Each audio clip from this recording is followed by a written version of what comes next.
वही योगी आदित्यनाथ जी हैं, वही महिला अधिकारी है, वही डीआईजी है, वही आईजी है, वही सब लोग हैं। तो अब ये जो विश्वास एक बार टूट गया जनता का, वो कैसे पनपेगा? तालियां बजवा रहे हो आप, आज जगत गुरु की उपाधि बांट रहे हो यहाँ आकर के, आपको कोई दुख ही नहीं है, कुछ हुआ ही नहीं है, जैसे कि मृत्यु जैसे परम सत्य को आप अफवाह अफवाह अफवाह कह करके दिन भर जो बोलते रहे, ये सनातन विरोधी कार्य है और आपका सनातन विरोधी कार्य प्रमाणित हो चुका। हम जो ये कह रहे हैं कि मुख्यमंत्री ने जो घटना घटी उसके बाद उसको छुपाने का जो प्रयास किया वो अपराध है। कह रहे हैं 30 लोग मरे, वहाँ पर जो पोटली बंधी हुई है उनके ऊपर जो कफन सफ़ेद कपड़ा बांधा गया है उस पर हर शव का नंबर लिखा गया है।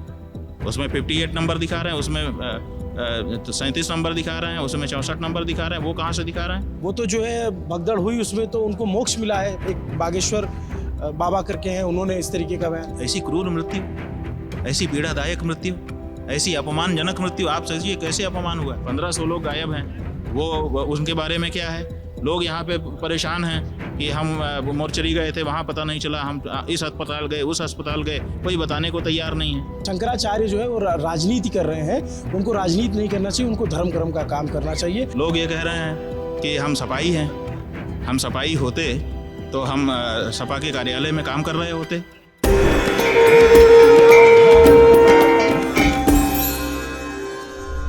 मौनी अमावस्या के दिन महाकुंभ में भगदड़ मची। भगदड़ के बाद तमाम सारे सवाल उठ रहे हैं प्रशासन पर, सरकार पर। ऐसे में एक बयान बहुत ज़्यादा चर्चा में है, वो ज्योतिष पीठ के आदिगुरु शंकराचार्य जो अवयुक्तेश्वरानंद हैं, उनका बयान है, जिन्होंने बहुत इस पर तीखी प्रतिक्रिया दी है और इसको लेकर के उन पर बहुत सारे कटाक्ष या बहुत सारे सवाल उन पर भी पूछे गए। तो सारे सवाल हैं। मैं शंकराचार्य जी के पास में हूँ। शंकराचार्य जी, आप लोगों को कब पता चला कि भगदड़ मच गई है और आप लोगों की क्या प्रतिक्रिया थी? ये अमावस्या के दिन अंग्रेजी तारीख 29 को सवेरे स्नान आदि का होना था। पहले से सब निर्धारण हो चुका था, रिहर्सल हो चुका था। तो हम लोग तीनों शंकराचार्यगण एक ही शिविर में, छतनाग में वो शिविर है भारतीयम के नाम से हमारा, उसमें हम तीनों एक साथ विश्राम के लिए गए थे। तात्पर्य ये था कि दूसरे दिन सवेरे किसी को परेशानी ना हो। 3 जगह से अगर उसी दिन निकलते तो जनता को परेशानी होती। तो हम लोगों ने सोचा एक दिन पहले ही अपना अपना शिविर छोड़ के हम सब एक ही शिविर में आ जाएंगे, ताकि एक साथ निकल करके जाएं और कार्य हो जाए, और वो भी उस तरफ से जाएं ताकि ये भीड़ का सामना ना करना पड़े, कोई व्यवधान भी किसी को ना हो। तो हम लोग छतनाग के भारतीयम शिविर में तीनों शंकराचार्यगण रात को लगभग 12 साढ़े 12 के बाद सो गए। सवेरे 4 बजे उठे, क्योंकि उत्तरामनाय का हमारा एक क्षेत्र होता है और जो द्वारका शारदा पीठ के और श्रृंगेरी शारदा पीठ के जगतगुरु शंकराचार्य जी महाराज थे, वो व्यवस्था के संबंध में हमारे पर निर्भर थे। हम यहाँ के लोकल एक तरह से थे, वो लोग तो उधर से आए थे। तो हमको जिम्मेदारी थी, तो हमने सवेरे 4 बजे उठने के बाद बच्चों से मोबाइल मांग करके देखा। तो रात को जो हमारे यहाँ जगता है लड़का, उसने हमको दिखाया 4 बजे सवेरे कि ये रात को भगदड़ मची है और ये समाचार आए हैं। और जो समाचार था उसमें लिखा था कि भगदड़ हुई है और 17 लोग उसमें कालकावलित हुए हैं। ये सवेरे 4 बजे ही दिखाया। तो हम लोग बहुत चिंतित हो गए। सूर्योदय तक हम मौन रहते हैं और उस दिन मौनी अमावस्या थी। पहले तो हम लोगों ने सोचा था स्नान तक मौन रहेंगे, लेकिन हमारा नित्य नियम सूर्योदय तक का है मौन रहने का। तो हम प्रतीक्षा करते रहे, संदेश के आदान प्रदान से और जानने की कोशिश की। उसके बाद फिर द्वारका के शंकराचार्य जी महाराज से सूर्योदय के समय हमारी बात हुई। हमने उनको सब समाचार निवेदित किया। फिर ये हुआ कि ये तो बहुत दुखद घटना है, अब क्या किया जाए, अब सब कार्यक्रम स्थगित कर दिए जाएं। तो हम लोग अपना कार्यक्रम स्थगित करके बैठे। लेकिन इसी बीच में ये विचार आया कि प्रामाणिक जानकारी कहाँ से मिलेगी, क्योंकि जो चैनलों के समाचार उसमें दिखाई दे रहे थे उसमें लिखा था अफवाहों पर ध्यान न दें, पट्टियाँ चल रही थी विशेष करके। तो हम लोगों ने सोचा कि क्या अफवाह है और क्या सच्चाई है, इसका पता करना चाहिए। तो ये हुआ कि योगी आदित्यनाथ जी मुख्यमंत्री हैं और यहाँ जो भी घटना घटी उनको सब पता होगा, क्योंकि कंट्रोल रूम उनके पास है। तो इसलिए उनका जो एक्स हैंडल है उसको देखा जाए, उस पर उनकी तरफ से कुछ आएगा। तो हम लोग प्रतीक्षा करते रहे। तो 8:08 पे उनका एक ट्वीट आया। उसमें उन्होंने लिखा था कि स्नान सब घाटों पे अच्छे से हो रहा है, अफवाहों पर ध्यान ना दें। तो हम लोगों को लगा कि अगर योगी जी ये कह रहे हैं, इसका मतलब है कि उनको बदनाम करने के लिए कोई साजिश चल रही है और अफवाह फैलाई जा रही है। टेलीविज़न वाले भी कह रहे थे अफवाह पे ध्यान मत दें। तो हम लोगों को लगा कि ये अफवाह है। फिर थोड़ा और देर हो गई, तब मेलाधिकारी जी से संपर्क करने का प्रयास किया गया। तो सीधे तो हमारी बात नहीं हुई, हमारे किसी व्यक्ति के माध्यम से बात हुई। उन्होंने कहा कि महाराज जी से कहा जाए कि 10:30 बजे हम कुछ भी बता पाएंगे, 10:30 बजे के पहले हम लोगों की मीटिंग्स हो रही हैं, हम कुछ नहीं बोल सकते। तो हम लोग 10:30 बजे की प्रतीक्षा करने लगे। दोनों शंकराचार्य प्रभुओं के चरणों में निवेदन कर दिया गया कि 10:30 बजे ही आगे के बारे में कुछ तय होगा, उस तब तक कुछ नहीं हो सकता है और कोई कहीं जाएगा नहीं, कोई आएगा नहीं, अभी शांति रखा जाए। तो जब 10:30 बजने वाला था, उसके पहले 10:20 पर एक फिर उनका वीडियो आया आदित्यनाथ जी का। उसको हम लोगों ने बड़े ध्यान से, बड़ी तत्परता से सुना, क्योंकि उन्हीं से सच्ची खबर मिलने की हम लोगों को उम्मीद थी।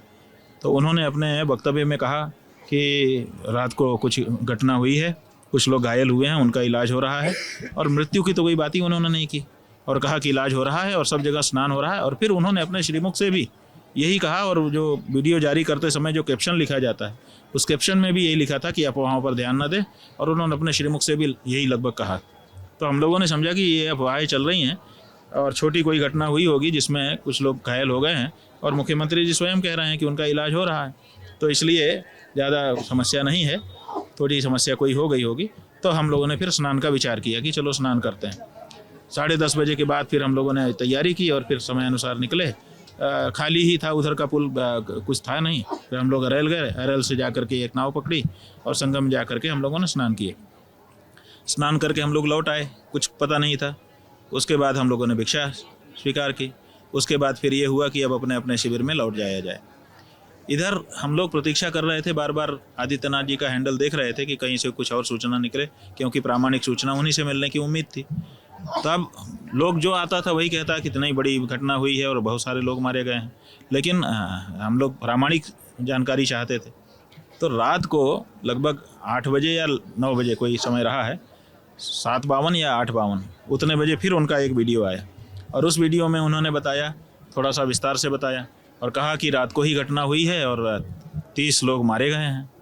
अब बताइए कि मुख्यमंत्री जी को अगर रात को घटना हुई है और रात को ही 30 लोग मारे गए, तो फिर 17-18 घंटे के बाद ये बात बताने की कहाँ से सूझी उनको?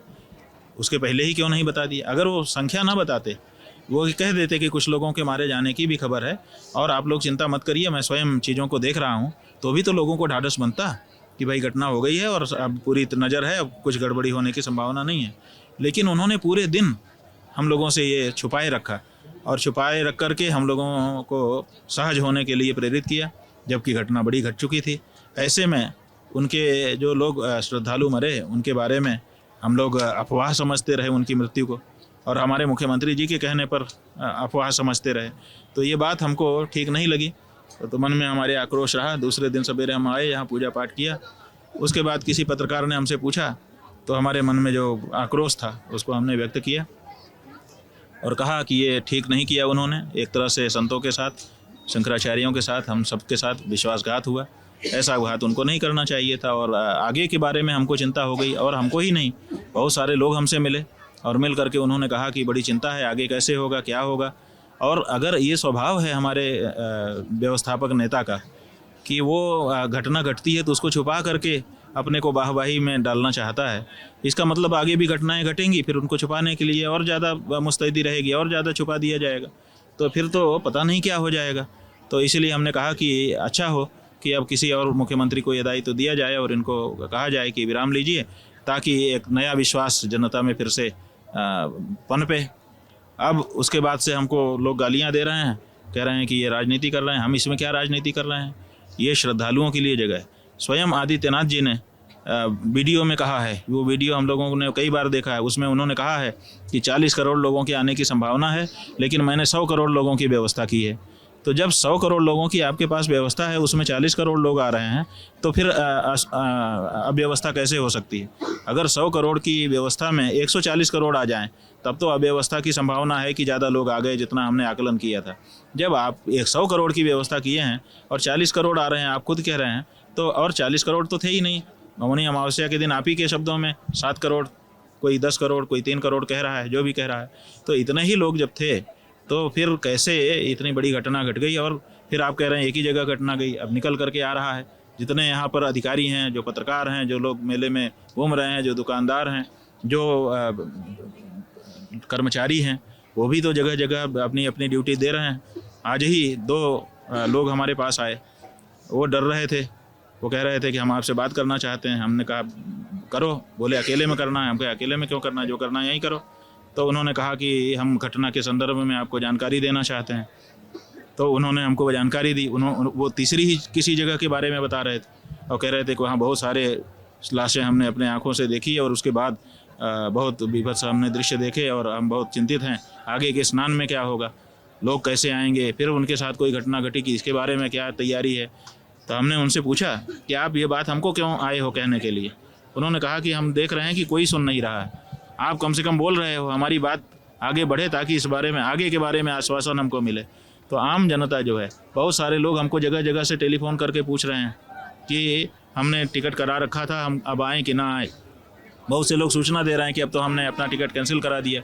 बहुत से दूसरे लोग हैं वो कह रहे हैं कि अब तो आने लायक है नहीं, अब हम अपना कैंसिल कर रहे हैं। अभी हमारे पास हमारे शिविर के व्यवस्थापक आए थे, हमारे भारद्वाज जी, अनिल भारद्वाज जी, वो कह रहे थे कि 50% लोग रह गए हैं, बाकी लोग नहीं आ रहे हैं, आप फिर से आह्वान करिए कि लोग आएँ। लेकिन लोगों के मन में जो डर बैठ गया है, और टीम वही है, वही योगी आदित्यनाथ जी हैं, वही महिला अधिकारी है, वही DIG है, वही IG है, वही सब लोग हैं। तो अब ये जो विश्वास एक बार टूट गया जनता का, वो कैसे पनपेगा। हमने इसीलिए कहा था, हमें कोई आदित्यनाथ जी से हमारी दुश्मनी थोड़े है, लेकिन हमने इसीलिए कहा था कि अब परिस्थितियां जो हो गई हैं उसके अनुरूप एक नया विश्वास आम जनता में डेवलप करने के लिए ज़रूरी है कि कुछ हटाओ बढ़ाओ ताकि नयापन आए और लोगों को नया विश्वास पनपे। ये है पूरी बात। लेकिन इसी पर जो है बहुत सारे जो बीजेपी समर्थक हैं या कुछ और लोग हैं, उन्होंने लिखा कि शंकराचार्य जो है वो राजनीति कर रहे हैं, उनको राजनीति नहीं करना चाहिए, उनको धर्म कर्म का काम करना चाहिए। और बीते दिनों आपसे बहुत सारे नेताओं से मुलाकात हुई, तो ये मेरे शब्द नहीं है, मैं जो देख रहा हूँ, तो उन्होंने कहा कि अखिलेश यादव मिलने आए तो किसी ने आपको सपाई कह दिया, किसी ने कांग्रेसी कह दिया। ये आप तक ये सब चीज़ पहुँची? सवाल ये है कि हमारे तक क्या पहुँचे क्या ना पहुँचे, लोग तो बता ही देते हैं, कोई ना कोई तो कहता ही है। तो और हम ऐसे व्यक्ति हैं जरा लोकतांत्रिक प्रवृत्ति के हैं, तो हमारे जितने लोग हैं उनको हम डराते नहीं हैं, इसलिए हमसे सब बता देते हैं। तो ये कहा जा रहा है बिल्कुल सही है। एक समाचार हमको बताया गया कि अखाड़ा परिषद के अध्यक्ष जी ने वक्तव्य दिया है कि वो तो शंकराचार्य ही नहीं है और उनके गुरु की जो वसीयत कही जाती है वो फर्जी है। हमारा सवाल है कि हम एक घटना हो गई है, उस घटना के संदर्भ में एक बात कह रहे हैं, उसके लिए शंकराचार्य होना हमारा ज़रूरी है। हम मान लेते हैं 5 मिनट के लिए कि हम नहीं हैं शंकराचार्य, तब भी भारत के नागरिक हैं कि नहीं, इस कुंभ पर्व के स्नानार्थी हैं कि नहीं, यहाँ हमारा शिविर लगा है कि नहीं, भुक्तभोगी हम हैं कि नहीं, और ये जो लोग श्रद्धालु यहाँ आए हैं क्या उनसे हमारा हृदय का कोई संबंध नहीं है। तो अगर उनके संदर्भ में हम कोई बात कह रहे हैं उसमें शंकराचार्य होना जरूरी है। अगर यहाँ पर आए हुए श्रद्धालुओं के लिए कोई आवाज़ उठाता है तो उसके लिए शंकराचार्य होना और प्रामाणिक शंकराचार्य होना जरूरी है। ये कहाँ यहाँ प्रश्न है। तो आप इस तरह की बातें इस समय उठा दे रहे हैं कि कौन शंकराचार्य है कौन नहीं है। हम कहते हैं तुम नहीं हैं हम शंकराचार्य, लेकिन क्या हमको यहाँ के जो पीड़ित हैं, जो कुचल करके मारे गए लोग हैं, उनके बारे में अब कुछ कहने का हक ही नहीं है। केवल जो शंकराचार्य होगा उसी को हक है। तो ऐसी बातें बीच में उठाई जा रही हैं और लोग ये कह रहे हैं कि हम सपाई हैं। हम सपाई होते तो हम सपा के कार्यालय में काम कर रहे होते। हम यहाँ पर बैठ करके यज्ञ कर रहे हैं गौ माता की रक्षा के लिए, सपा गौ माता के लिए कार्यक्रम कर रही है। हमको लोग कह रहे हैं कांग्रेसी हैं, कांग्रेस गौ माता की रक्षा के लिए आंदोलन चला रही है, कांग्रेस जो है हमारे यज्ञ में सम्मिलित है। अगर हम भाजपाई, हमको भाजपाई कह दो, वो कह नहीं पा रहे हैं, तो भाजपाई भी हम हो तब भी उससे क्या हो जाता है। सवाल ये है कि हम जो बात कह रहे हैं उसको नहीं तोलना चाहता कोई। हम जो ये कह रहे हैं कि मुख्यमंत्री ने जो घटना घटी उसके बाद उसको छुपाने का जो प्रयास किया वो अपराध है। और हमको पत्रकारों ने ला करके फ़ोटो दिखाए हैं, कह रहे हैं 30 लोग मरे। वहाँ पर जो पोटली बंधी हुई है उनके ऊपर जो कफन सफ़ेद कपड़ा बांधा गया है उस पर हर शव का नंबर लिखा गया है। उसमें 58 नंबर दिखा रहे हैं, उसमें 37 नंबर दिखा रहे हैं, उसमें 64 नंबर दिखा रहे हैं। वो कहाँ से दिखा रहे हैं? वो फ़ोटो में कैसे वो नंबर दिखाई दे रहा है? जो सूची जारी हुई है उसमें अलग अलग शव के नंबर कैसे दिखाई दे रहे हैं? और दूसरे 1500 लोग गायब हैं, वो उनके बारे में क्या है? लोग यहाँ पे परेशान हैं कि हम मोर्चरी गए थे, वहाँ पता नहीं चला, हम इस अस्पताल गए, उस अस्पताल गए, कोई बताने को तैयार नहीं है। वीडियो दिखाया जा रहा है कि पत्रकार गए हैं कवर करने के लिए, उनको पुलिस जो है धक्का मार करके बाहर कर रही है। जो लोग मिल रहे हैं, सैकड़ों हजारों लोग अभी तक हमसे मिल चुके, बात कर चुके, वो कह रहे हैं कि हम वीडियो बना रहे थे, पुलिस ने हमको रोक दिया, हमारा मोबाइल छीन लिया कि वीडियो मत बनाओ, फ़ोटो मत खींचो। तो ऐसी सब परिस्थिति हो रही है। ये क्यों हो रही है? आप घटना हो गई है, वो क्यों हुई ये तो अभी विश्लेषण का विषय है, जांच के बाद पता चलेगा। कौन दोषी है ये भी बाद में पता चलेगा, लेकिन उसको छिपाने के पीछे आपका क्या उद्देश्य है, और छिपा करके आप कब तक जो है हम लोगों की व्यवस्था करेंगे, और आपकी व्यवस्था में हमारा विश्वास कैसे पनपेगा, ये सबसे बड़ा सवाल है। आज पूरे देश का हिंदू जो बड़े उत्साह के साथ कुंभ में आना चाह रहा था, आज वो ठिठक रहा है, आज वो रुक रहा है, आज वो अपने टिकट कैंसिल करा रहा है। आखिर इसका उत्तरदायी कौन है? और लोगों के मन में जो पीड़ा हो गई है, और उस पर जले परिणमक ये है कि आप आते हो यहाँ प्रयाग में, आज की फ़ोटो हमने देखे, लोगों ने हमको ला करके दिखाया कि आप जो है हम मुस्कुराते हुए, आपका भाषण होता है, आप कहते हो, आप तालियां बजवा रहे हो, आप आज जगत गुरु की उपाधि बांट रहे हो यहाँ आकर के। ये आपको कोई दुखी नहीं है, कुछ हुआ ही नहीं है जैसे। तो ये जो श्रद्धालुओं की मृत्यु के बाद का जो आपका आचरण है, उससे हमको तो पीड़ा है, और अपनी पीड़ा को हम व्यक्त कर रहे हैं। कौन हमारे साथ खड़ा है, कौन हमारा विरोध कर रहा है, वो एक अलग प्रश्न है। हमारी जो बात है वो प्रमाण के साथ है, और उस बात के साथ हम खड़े हुए हैं। आप उसको क्यों अस्वीकार करना चाहते हो? आज उन्होंने जो प्रेस कॉन्फ्रेंस की, उन्होंने कहा कि कुछ जो सनातन विरोधी हैं वो अफवाह फैलाने की कोशिश कर रहे थे, साधु संतों ने बड़ा धैर्य का साथ दिया। आपने वो प्रेस कॉन्फ्रेंस देखी? नहीं, हमने वो प्रेस कॉन्फ्रेंस अभी नहीं देखी है। लोगों ने बताया कि वो कह रहे थे कि कुछ सनातन विरोधी हैं। कौन सनातन विरोधी है? नाम बताएं उसका। जो कुछ सनातन विरोधी हैं ऐसा कह करके हर व्यक्ति को शंका में डाल दिया। जैसे हम कहें कि यहाँ कुछ लोग हैं, यहाँ जैसे 100 लोग खड़े हैं, अगर हम कहें कि 2 लोग इसमें से चोर हैं लेकिन नाम ना बताएं, तो इसका मतलब सबको हमने शंका में डाल दिया कि इसमें से कोई भी चोर है, हर आदमी चोर सिद्ध कर दे रहे हो। आप कह रहे हो कुछ लोग सनातन विरोधी हैं। अगर आपको जानकारी है तो आपको नाम बता देना चाहिए ताकि सबके ऊपर शंका ना जाए। कौन सनातन विरोधी है बताइए, और उसने कौन सा सनातन विरुद्ध कार्य यहाँ पर किया है वो भी बताइए। आप देखिए, हम तीनों शंकराचार्यों ने मिल करके जिस समय इनका मामला ख़त्म हो रहा था, उस समय संगम पहुँच करके स्नान करके फिर से उसको वातावरण को सामान्य बनाने में योगदान किया। कौन सनातन विरोधी कार्य यहाँ पर कर रहा है बताइए? सनातन विरोधी आप कार्य कर रहे हैं कि मृत्यु जैसे परम सत्य को आप अफवाह अफवाह अफवाह कह करके दिन भर जो बोलते रहे, ये सनातन विरोधी कार्य है, और आपका सनातन विरोधी कार्य प्रमाणित हो चुका। शंकराचार्य जी, मैं आपसे ये जानना चाहता हूँ कि जब भगदड़ मची और जिसको लेकर के बहुत सारी चर्चा है, एक बात वीआईपी कल्चर को लेकर लोगों के मन में बहुत पीड़ा है, और वो वीआईपी कल्चर सिर्फ बाहर के लोगों तक लागू नहीं होता है। क्या संतों के पास भी दिल है, हृदय है? जब मैं देख रहा हूँ कि भगदड़ हो गई है, फिर भी सब लोग गाड़ियों पे बैठे हुए हैं, लोग पैदल नहीं चल पा रहे हैं, लेकिन तमाम साधु संत जो अपने आप को कहते हैं वो गाड़ियों पे बैठे हैं, उनको चाहिए कि हमारी गाड़ी निकल जाए। इस पर आप कोई प्रतिक्रिया देंगे? संतों हमारा ये कहना है कि गाड़ी से चलना कोई दोष नहीं है। जहाँ ज़रूरत होती है, जल्दी जाना होता है, कई लोगों के साथ जाना होता है, रास्ता होता है, वहाँ गाड़ी का उपयोग किया जा सकता है। गाड़ी में चलने में कोई दोष नहीं, लेकिन परिस्थिति, जिस समय ऐसी परिस्थितियाँ हो जाएं, उस समय तो आपको परिस्थिति के अनुरूप खड़े होना चाहिए, और बल्कि अपने गाड़ी से उतर करके लोगों की मदद में लगना चाहिए। ये तो संवेदना आपके अंदर होनी ही चाहिए। ये इसी लोग जिनको लोग बहुत मानते हैं, जिनको बहुत श्रद्धा की दृष्टि से देखते हैं, उन्हीं में से कोई आकर के कह देता है कि अरे वो तो जो है उनको मोक्ष मिल गया, वो तो जो है भगदड़ हुई उसमें तो उनको मोक्ष मिला है। एक बागेश्वर बाबा करके हैं, उन्होंने इस तरीके का बयान। देखिए, किसी व्यक्ति के बारे में हम टिप्पणी नहीं करेंगे, लेकिन अगर सांत्वना देने के दृष्टिकोण से कोई ये कहता है कि चलो भैया जो हुआ उनकी सदगति होगी, ऐसे शब्द कहे जा सकते हैं, नहीं कहे जा सकते, ऐसी बात नहीं है, क्योंकि सांत्वना देना उद्देश्य होता है। लेकिन जिस तरह से उन्होंने कहा है, हमको सुनाया गया, उन्होंने कहा कि 10 साल बाद मरो चाहे 15 साल, ऐसे कुछ शब्द कहे, मरना ही है तो अच्छा ही हुआ। ये अच्छा कैसे हुआ? ऐसी क्रूर मृत्यु, ऐसी पीड़ादायक मृत्यु, ऐसी अपमानजनक मृत्यु, आप सोचिए कैसे अपमान हुआ। हमको एक आदमी ने वीडियो दिखाया, और वीडियो दिखाते समय उसकी आंखें से आंसू निकल रहे थे, टप टप गिर रहे थे। हमने कहा तुम क्यों रो रहे हो, तुम तो कई बार देख चुके इस वीडियो को। बोला महाराज जी, वो याद आ जाती है वो बात कि 27-28 लोग मरे पड़े थे मेरे सामने, और उनमें से केवल 2 के पास रोने वाले बचे थे। उन 2 को पकड़ के वो लोग रो रहे थे, और बाकी लोगों के पास तो रोने वाला भी कोई नहीं था। ऐसा कह के वो व्यक्ति रो पड़ा। और फिर वीडियो भी दिखाया। वो दो, एक बच्ची के पास एक महिला बैठी रो रही थी मोटी सी, और दूसरे के पास एक छोटी बच्ची रो रही थी। दो लोग रो रहे थे, बाकी तो किसी के पास रोने वाला भी नहीं था। हमको एक अच्छे व्यक्ति ने बताया, जिसकी बात पे हम गैर भरोसा नहीं करते हैं। उसने कहा कि एक व्यक्ति 7 घंटे अपने परिजन के शव के पास बैठा रहा, हाथ ऐसे रख करके, कि कोई मरने के बाद उसके ऊपर उसको कुचल ना दे। ये दृश्य बताने वाले लोग हैं।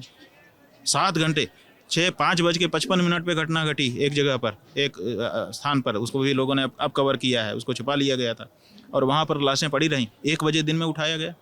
उसके बाद जेसीबी से उनके सामान, ताकि उनके परिजन उनका पहचान भी ना कर सकें, जेसीबी से उठा करके डंप कर दिया, ट्रैक्टरों में भर करके कहाँ फेंक दिया, क्या कर दिया, कुछ पता ही नहीं है। ये जो लोगों के साथ मृत्यु के बाद का व्यवहार है। शत्रु सेना का भी कोई व्यक्ति अगर मारा जाता है लड़ाई में, उसके शव के साथ सम्मानपूर्वक व्यवहार किया जाता है। शव के क्या सम्मान रहे आप बताइए। तो ये सब जो चीज़ें हैं थोड़ा सा पीड़ा देती हैं, और पीड़ा में ही हम लोग बोलते हैं। अब इसको कोई राजनीति समझे तो हम कहते हैं समझ ले, लेकिन पीड़ा तो है। कई सारे जो मैं जैसे आप बोल रहे हैं, आप बड़ा रुष्ट हैं, आप बहुत ही कई बार नाराज़गी भी व्यक्त करते हैं। आचार्य महामंडलेश्वर हैं, मैंने उनसे बात की जूना अखाड़े के, तो वो उन्होंने कहा कि नहीं, बहुत अच्छा स्नान हुआ, सब कुछ बहुत अच्छा रहा। प्रधानमंत्री, मुख्यमंत्री को उन्होंने धन्यवाद ज्ञापित किया। देखिए, अब किसी व्यक्ति विशेष के बारे में हम क्या कहें। बस ये है कि जो दृश्य यहाँ पर हुआ है उसको देख करके मन बहुत पीड़ित है, और मृत लोगों की मौत के बाद जो उनके बारे में व्यवहार है वो और ज़्यादा पीड़ा देने वाला है। और इसीलिए हमने कहा था, और अभी भी लोगों का जो विश्वास है वो डिगा हुआ है। हमने ये कहा था, देखिए, हमने भारतीय जनता पार्टी का हित समझ करके कहा था। क्या होता है कि जब ऐसी घटनाएं घटती हैं तो लोगों का विश्वास डामाडोल हो जाता है। कभी कभी लोग, जनता तुरंत प्रतिक्रिया नहीं करती है, लेकिन उसका असर जाता है, संप्रेषण होता है। जैसे जैसे ये वीडियो और ये सब जाएंगे, लोगों का मन में संप्रेषण होगा, और आप ऐसे हंसते मुस्कुराते ठहाके लगाते रहेंगे और कोई वहाँ परिवर्तन नहीं करेंगे, किसी के खिलाफ कोई कार्रवाई नहीं करेंगे, तो इसका परिणाम यह होगा कि लोग अपनी चित्त से उतार देंगे। रही मन हमारे गरीब से चित्त से देह उतारे। तो बहुत से लोग जो है प्रतिक्रिया नहीं करते हैं, लेकिन जब उनका मौका आएगा तो आपको चित्त से उतार देंगे। तो हमारा कहना ये था, जो भारतीय जनता पार्टी का श्रेष्ठ नेतृत्व था, हमने भारतीय जनता पार्टी के हित में ये बात कही कि आप लोग कार्रवाई करिए, मुख्यमंत्री दूसरा लेके आइए, ताकि वो आकर के खड़ा हो और कहे कि अब हम आ गए, कोई डरने की ज़रूरत नहीं है। क्यों? इनके बारे में ये बात हो गई कि घटना होगी तो लिपापोती करके अपना बचा ले जाएंगे, पता ही नहीं चलने देंगे कि कौन कहाँ मरा, क्या जिया। तो इसलिए हमने ये सोच करके कहा। अब उसको ये सोच रहे हैं कि हम उनकी दुश्मन हैं। दुश्मन नहीं है हम, तो जो हमारे सामने आता है सबके हित का चिंतन करके बोलते हैं कि भाई इनका हित हो। तो हमने जो बोला इसमें उनका हित है। अब नहीं समझते हैं तो वो उनकी बात। अब इस पूरे घटनाक्रम के बाद आखिरी सवाल मैं आपसे जानना चाहता हूँ, आप लोग क्या चाहते हैं प्रॉपर इसके अलावा? हम ये चाहते हैं कि सनातनी जनता में घटना के बाद जो एक डर कायम हो गया, जो एक अनास्था सी उत्पन्न हो गई, वो हटाई जानी चाहिए। एक डर कायम हुआ कि कुछ भी हो सकता है, उसको हटाया जाना बहुत ज़रूरी है। एक अनास्था कायम हुई कि धर्म के क्षेत्र में हम जाएंगे और हम मर भी जाएंगे तो कोई न संत, न महंत, न पुजारी, न पंडा, कोई हमारी देख रेख नहीं करे, ना प्रशासन। तो एक अनास्था सी उत्पन्न हो गई कि क्यों इनके पास जाना। तो ये हमारे धर्म के लिए लंबे समय के लिए अच्छा नहीं है। तो हम चाहते हैं कि ये जो अनास्था और ये जो अविश्वास, ये जो भय पनप गया है इस घटना से, उसको दूर किया जाना चाहिए और उसके लिए कदम उठाए जाने चाहिए। मैं आपको एक मतलब प्रत्यक्षदर्शी के तौर पर बता सकता हूँ कि जो घटना हुई जिस दिन, उससे पहले शाम रात का वक्त था, भीड़ थी, तमाम बड़े बड़े साधु संत जिनको हम लोग बड़ा आस्था से देखते हैं, बड़े बड़े पंडाल मिले हुए हैं, कई सारे एकड़ में बसे हुए हैं, सब ने अपने दरवाजे बंद कर रखे थे। कोई भीड़ सड़क पे थी, किनारे सो रहे थे। इसको लेकर के संत समाज कुछ कहेगा या कुछ करेगा? देखिए, बात यह है कि बड़ा दरवाज़ा क्यों बनाया जाए। हमारे यहाँ एक कहावत है साधुओं में कि साधु का पेट और आश्रम का गेट बड़ा होना चाहिए। तो हमारे गुरुजी ने ये सिखाया, कई बातें सिखाई, उसी में ये बात सिखाई एक दिन कि साधु का पेट और आश्रम का गेट बड़ा होना चाहिए। हमने कहा गुरुजी क्यों? तो उन्होंने कहा कि साधु का पेट बड़ा इसलिए होना चाहिए, खाने के लिए नहीं, कि उसके पास लोग आते हैं, अपना दुख दर्द कहते हैं, अपनी गोपनीय बातें भी बता जाते हैं। तो उसके पचाने की क्षमता होनी चाहिए बड़े पेट में, कि इसकी बात उसको, उसकी बात उसको ना बताए, सबकी बात पचा जाए। हमने कहा ठीक है, अब गेट क्यों बड़ा होना चाहिए? कहा गेट बड़ा इसलिए होना चाहिए कि कभी कोई अगर आना चाहे तो उसको सिर झुका के आने की ज़रूरत ना पड़े, सीना तान के चला आए और बड़ा गेट रहे ताकि ये अपने स्वयं आए और अपने पूरे परिवार को लेके आना चाहे तो आ जाए, संकोच ना महसूस करे।